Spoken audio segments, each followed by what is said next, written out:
যখন এই রাস্তাটা নতুন করা হয় তখন এরকম গাছ টাছ কিচ্ছু ছিল না, সব গাছ কেটে ফেলা হয়েছিল। তার আগে অনেক সুন্দর সুন্দর গাছ ছিল, সেগুলো তো কেটে ফেলা হয়েছে। কেটে ফেলার পরে এমন একটা অবস্থা ছিল, মরুভূমি মতো হয়ে গিয়েছিলো, যে কারণে পুরো একদম বাজে একটা অবস্থা ছিল। সে আবার বছর ঘুরতে না ঘুরতে কয়েক বছর পরই দেখুন আবার গাছগুলো অনেক বড় হয়ে গেছে দুই পাশে, এখন অনেক সুন্দর লাগে।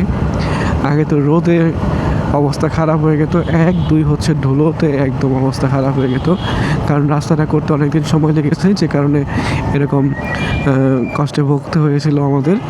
এখন আবার দেখুন অনেক সুন্দর, ভালোই লাগতেছে। এখন আবার গাছগুলো ফিরে এসেছে, মানে আবার হয়ে গেছে, অনেক বড় হয়ে গেছে, যে কারণে এখন অনেক সুন্দর লাগতেছে। এটা হচ্ছে এই তো নাম করা সেই অবাকে চা অ্যান্ড রেস্টুরেন্ট। এখানে সন্ধ্যা হলেই ভিড় জমে, অনেক অনেক মানুষের আনাগোনা এখানে চা খেতে আসে।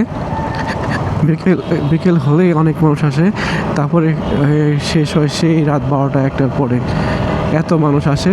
আর এ হচ্ছে আমাদের বাংলা চলচ্চিত্র নায়ক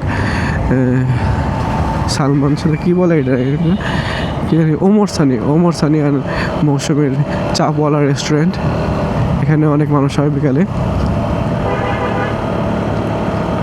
এখানেও প্রচুর মানুষ হয়।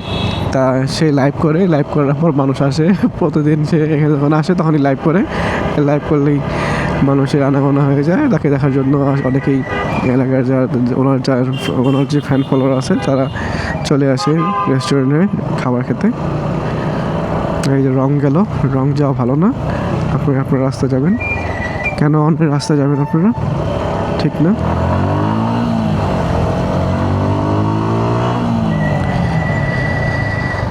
এখানে আঁকা বাঁকা অনেক মোড়, সামনে আরেকটা মোড়, এরকম অনেকগুলো আঁকা বাঁকা মোড় আছে। তো সবাই ভালো থাকবেন। ভিডিওটা অনেক বড় হয়ে যায়, বেশি বড় ভিডিও আবার কেউ দেখে না। আর আমার তো এমন কোনো ফ্যান ফলোয়ার এরকম নাই যে সবাই মনোযোগ দিয়ে পড়াটা দেখবে। তো ইনশাল্লাহ আপনারা পাশে থাকেন, ইনশাল্লাহ যেন আমার অনেক ফ্যান ফলোয়ার হয়ে যায়, ফ্যামিলি হয়ে যায় অনেক। সবাই সাপোর্ট করবেন। আর একটা কথা হচ্ছে এই যে